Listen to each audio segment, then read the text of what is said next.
Today, as promised in my last video, I'll be making the Predator head mask out of cardboard. I'll be using the templates from Epic Cardboard Props. During the build process, I'll be making some alterations to the design to suit my needs. I started off by printing the templates at 80% because I wanted a smaller head so I could save on wall space. Although I still wanted to use it as a mask, so I made some very unique adjustments later on so I could have the best of both worlds. I attached the templates to the cardboard with spray adhesive, then used my bandsaw to cut out all the pieces.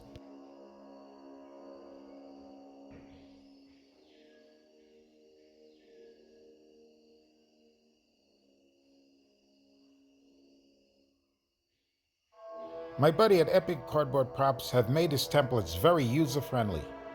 Each template has registration marks that show you exactly where all the parts connect to each other, as well as lines to show you exactly where all the peripheral parts attach. I'll be using hot glue to make all the connections. I did have to throttle my hot glue gun on and off to keep it at a temperature where it wouldn't dry too fast and not too slow, where I ended up having to hold the pieces in position until it hardened. Because of the tight curves, it was difficult sometimes to get some of the darts to stay in position. At one point I got a little frustrated and decided to try to use contact cement and see if that would work a little better for me, but that was a no. So I gathered up my patience and went back to the hot glue. After finishing the first half of the head, I used the same procedure to finish up the reverse section for the second half. Then I attached the two sections to each other.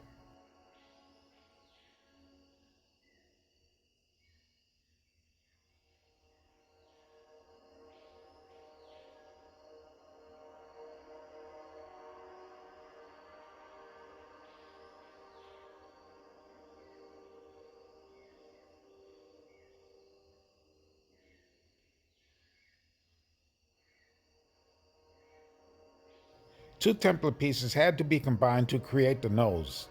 This was the first part to be attached to the head.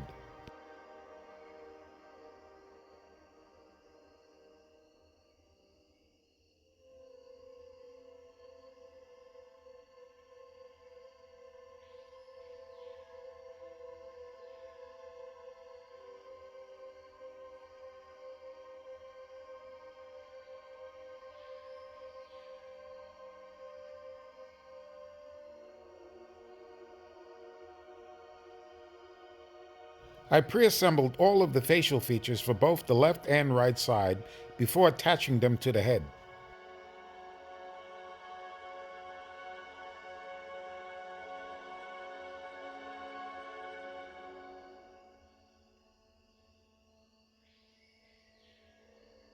After all of the individual features were assembled, I started with attaching the three ridges to the top of the head.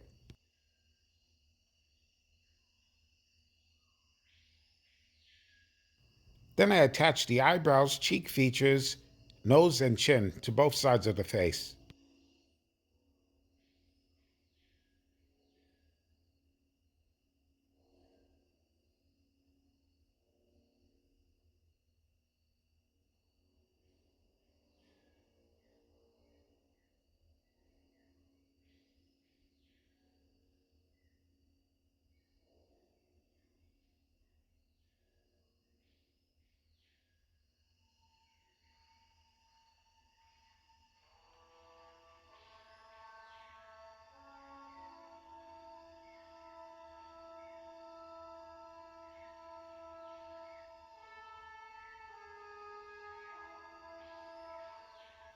I then attached the pieces that act as a bridge between the bottom mandibles and jaw that held the webbings.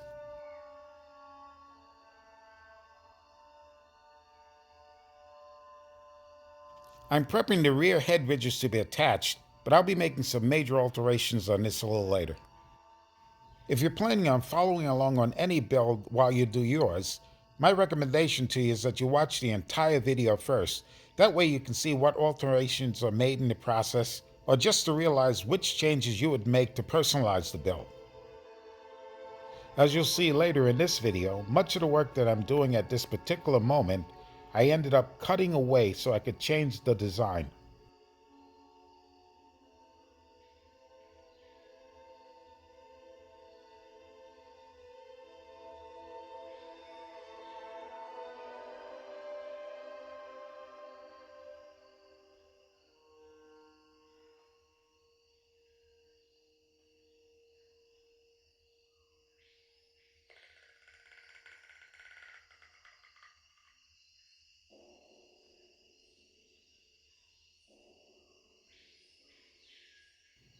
After attaching one half of the head ridges, I followed the exact same procedure to do the other half with the reverse pieces.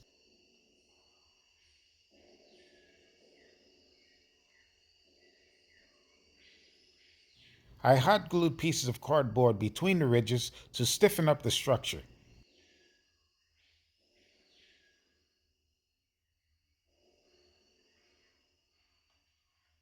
I placed two of these stiffeners between each ridge, one on top and one in the center back. In my modifications later, I'll be removing most of the lower back section.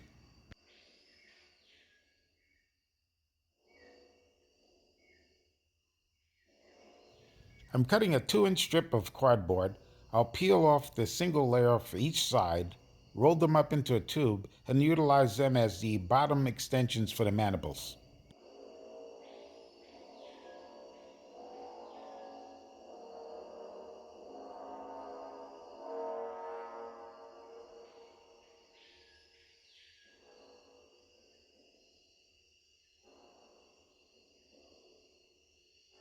I sealed the seam with hot glue to give the glue a chance to dry.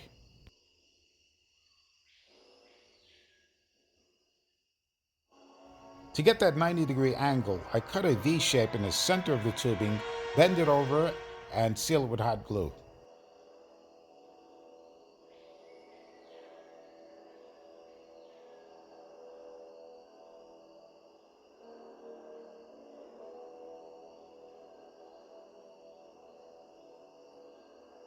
I repeat that process for the other side of the face.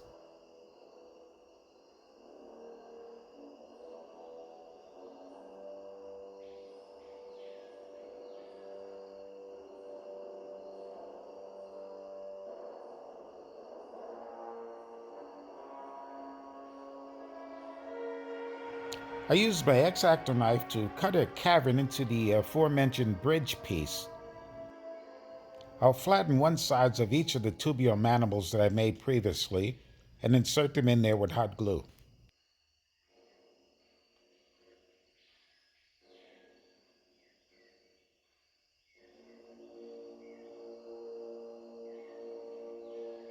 At this point, the main structure is completed. The only thing left is to attach all of the teeth and horns as well as the skin. To create the teeth, I'll be using some Instamorph plastic pellets. Initially, I tried to melt the pellets with hot water straight out of the tap, but I ended up having to use the microwave to heat up the water. I had to get the water hot enough to melt the pellets, but not hot enough to burn my hands. The pellets are ready to be worked when they turn from opaque white to crystal clear and start sticking to each other. I molded the teeth and the claws for the mandibles in different sizes.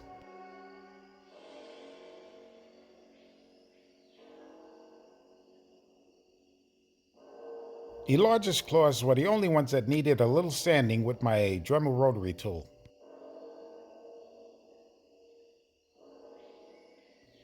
The mandibles were a little thinner than I realized, so I had to cut some more strips of cardboard to beef them up a bit.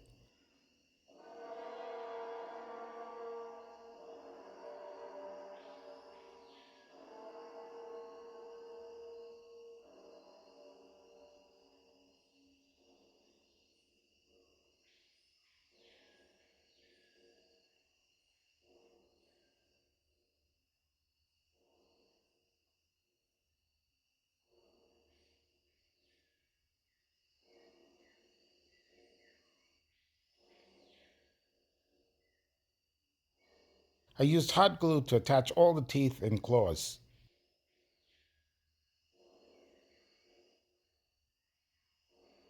Also using the hot glue to create a gum line.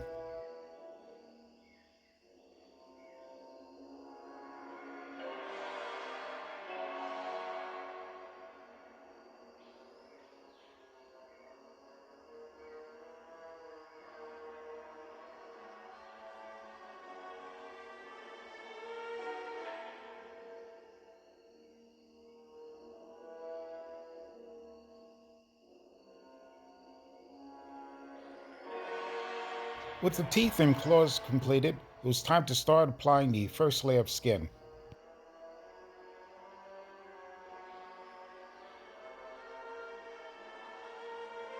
For that first layer, I'll be using brown wrapping tissue soaked in white glue and water.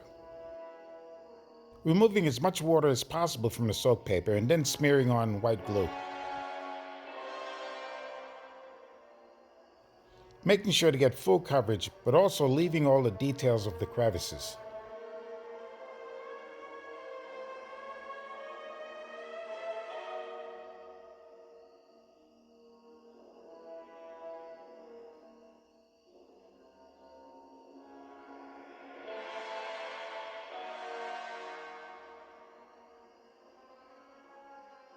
Let's put this process in hyperdrive.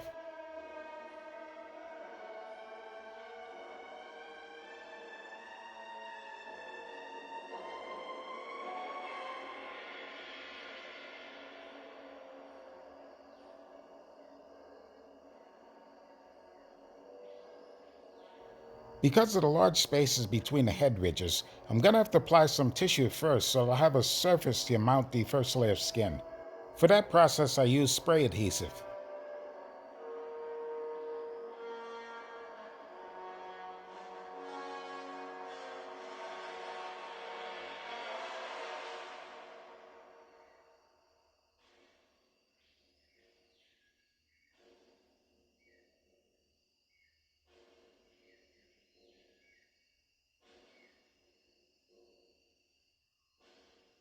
I was starting to run out of wrapping tissue, and I was going to have to start making some hard decisions on how I was going to wrap the top of the skull. I ended up having no choice but to use the harder, more coarse brown wrapping paper that I had in stock. Although it did do the job, it didn't give me that tight, clean finish that the wrapping tissue did.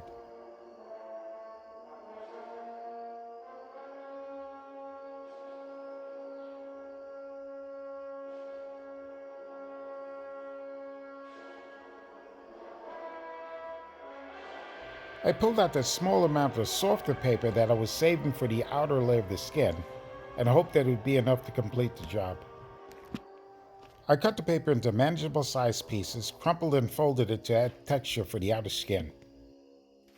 Because of the coarseness of the paper, I used hot glue to attach it to the face. Later on, I'd come back with some white glue and water to harden and smooth it out. I started the process with the stretched skin between the upper and lower mandibles. I then worked around the eyes and the bridge of the nose before completing the rest of the face.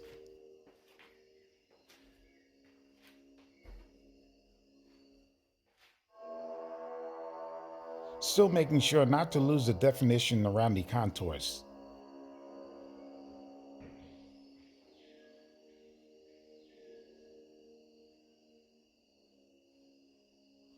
I had enough tissue to complete most of the face, but not the top of the head.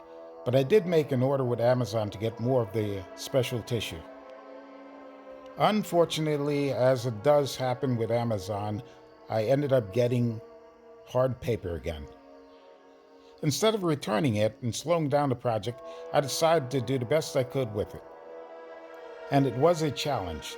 The paper was so brittle that it was easily torn while dry or wet. But I carefully followed the same procedure I did with the good tissue paper.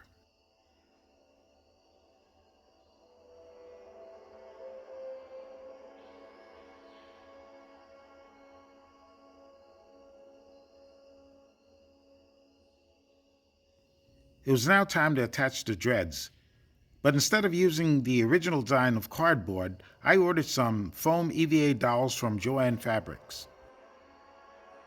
My first order of business was to establish the length of the dreads, the positions I wanted them in, and the amounts I wanted to apply.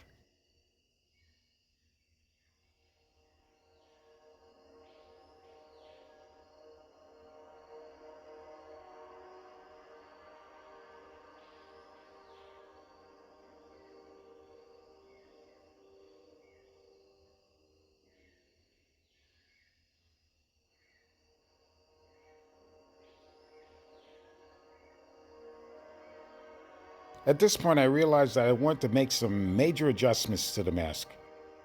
As I stated earlier in the video, I made the mask at 80% of its original build because of space restrictions. but now I really wanted to utilize it as a mask as well. So I decided to cut out the entire back of the mask. I also decided to remove some of the rear dreads and place them on the sides for a more appealing look in the front.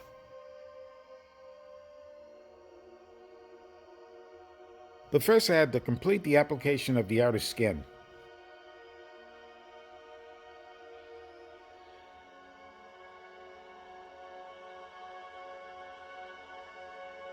Just as before, I started by covering the inner back with wrapping tissue.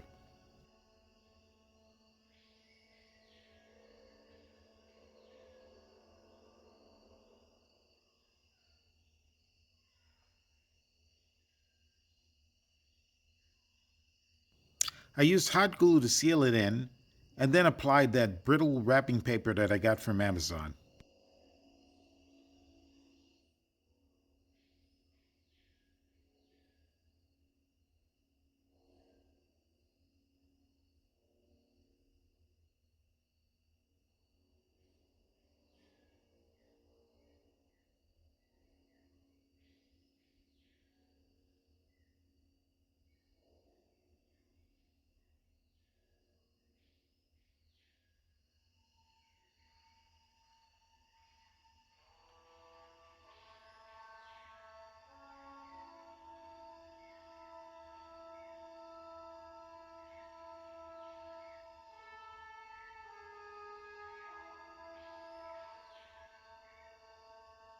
I used that same crumple and fold technique to cover the tissue in the back of the mask.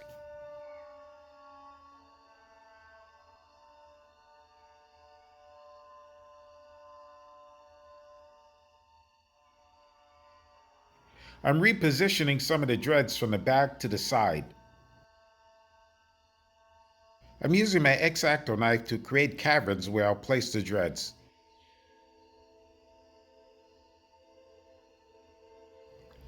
I'm heating up the ends to create that downward bend on the dreads before placing them in the side of the head. Eventually I'll have to do that to the rest of them.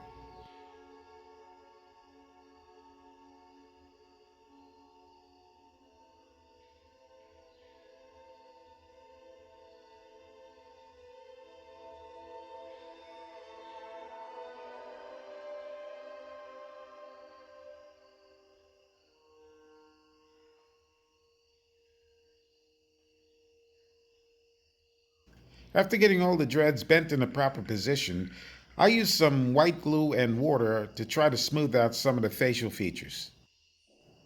This was only necessary now because I didn't have the proper wrapping tissue to use, and the paper I did use, I used hot glue to attach it to the face. I applied a light coat of sand-colored spray paint as a base. Then I used foam clay to smooth out some of the folds in the skin without removing too much detail.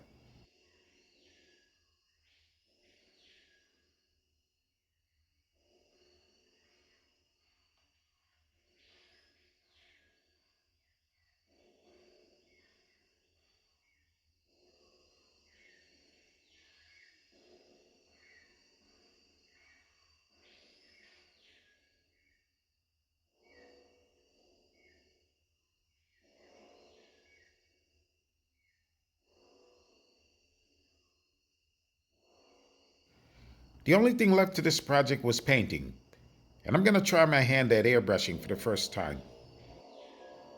But I wanted an interesting base to start off with, so I recoated it with some sand spray paint. Then I mixed it over with red oxide primer and a little matte gray. I realize it looks a little rough at this point, but trust me, a little work, one way or the other, we're going to get this thing just where it needs to be. I finally got delivery of my airbrush ink, so I'll be able to finish up the final details in the painting. I still haven't decided whether to use the pearl red or the pink for the mouth opening. Although this ink is specially formulated for the airbrush, this is my first time using it, so I'm going to add some thinner. I'm mixing the ink and thinner in a separate container before adding it to the airbrush feeder. I decided on the pearl red ink, and I applied it to the inside of the mouth as well as the gum line on the upper mandibles. I'll make a separate video to showcase my new airbrush and cordless compressor.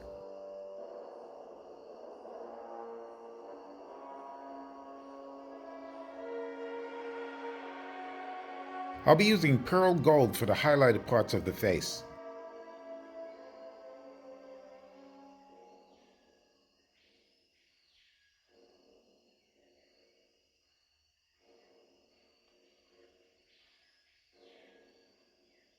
At this point, I have to say that I'm very happy with the performance of this new airbrush kit.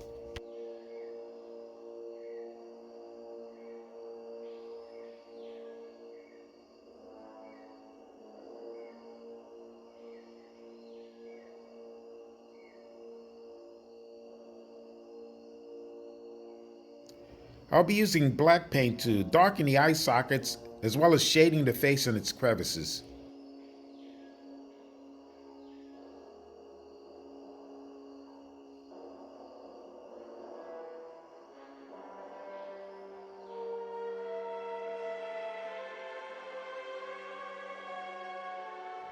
I'll also be using the black to put in its Morgan Freeman characteristics.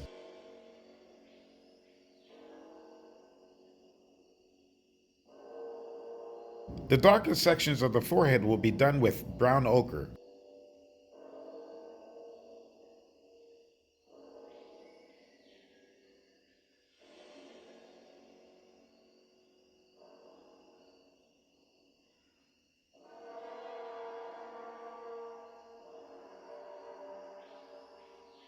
I found a quick and easy way to keep the airbrush and its filler container clean while you're working. Keeping a container of clear warm water nearby, you can flush out the feeder cup as well as backwash the airbrush.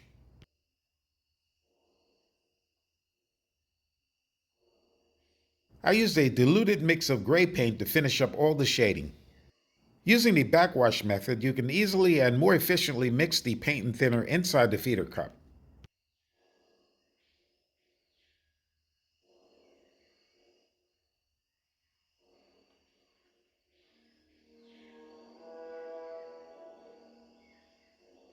I finished the shading in all the deep contours and the sides of the face.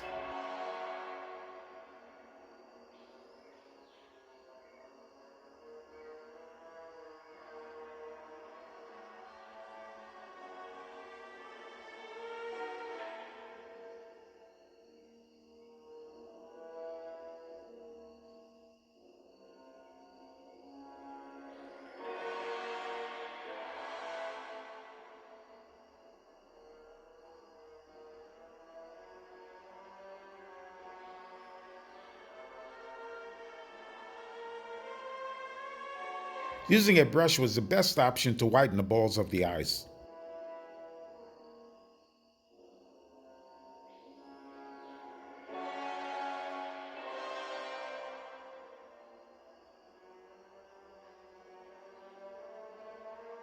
Time to remove all the tape from the teeth and mandible claws so I can paint them white as well.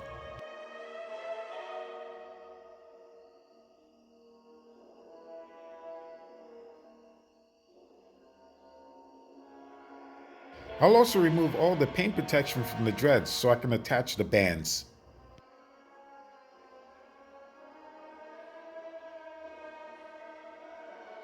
Although not on camera, I did go back and airbrush that unfinished area in the back of the head.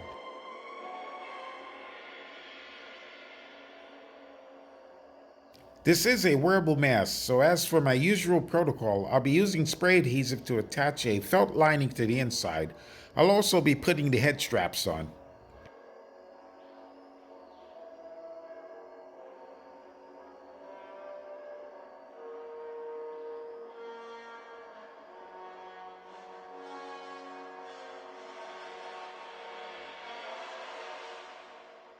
After the felt lining is securely attached, I cut out the nose and eye holes.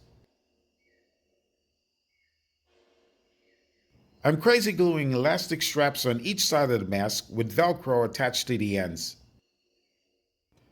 Before attaching the bands and giving it its final coat of polyurethane, I had to give it a test fit. While strapped on, the mask is not only secure and comfortable,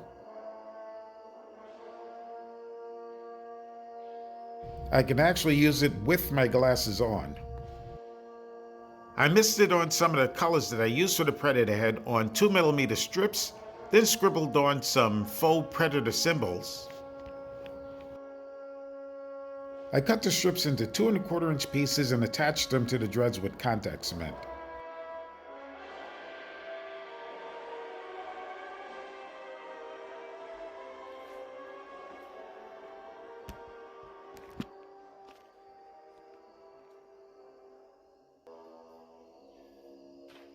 I cut 3 more strips with brighter colors for contrast.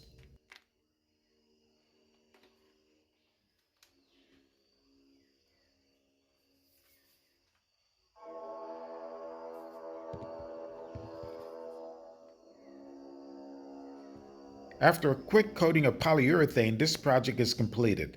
As always, thanks for watching. Don't forget to subscribe, like, share, comment, and press the bell notification for future videos.